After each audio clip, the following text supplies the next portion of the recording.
L'accroissement de la population conjugué aux besoins nouveaux de terres agricoles, au développement de la culture de saison sèche et aux effets néfastes des changements climatiques réduisent considérablement l'espace réservé aux animaux. De ce fait, la mobilité des animaux à la recherche de pâturages, de cures salées et de points d'eau ne se fait pas sans difficulté. Dans un tel contexte de raréfaction des terres et des ressources naturelles, les individualismes se développent au détriment des valeurs ancestrales de partage et de solidarité. Ainsi, il s'instaure et s'accentue une compétition entre les acteurs du monde rural, principalement entre les éleveurs et les agriculteurs, puisque chacun a tendance à privilégier les différences au détriment des similitudes et des intérêts communs. Dans cette véritable lutte d'intérêts, chacun perd ses repères et les contacts se soldent malheureusement par des oppositions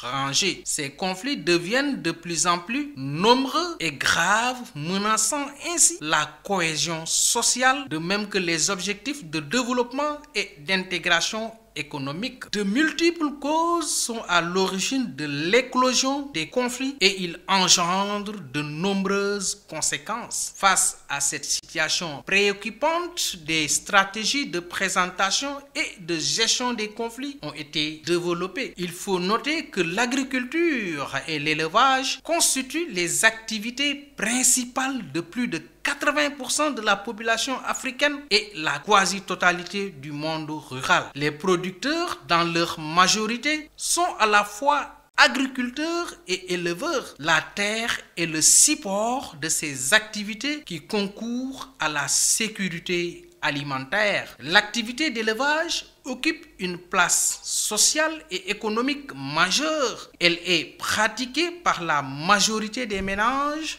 ruraux sans distinction de sexe ou d'ethnie qui en tirent l'essentiel de leurs revenus. Enfin, la résolution des conflits agriculteurs-éleveurs passe par la sécurisation des activités du monde rural dans un climat de paix, d'entente et de solidarité. Des mécanismes ont existé et existent à cet effet. Il y a lieu d'œuvrer à leur renforcement et cela passe par le développement de la concertation à tous les niveaux.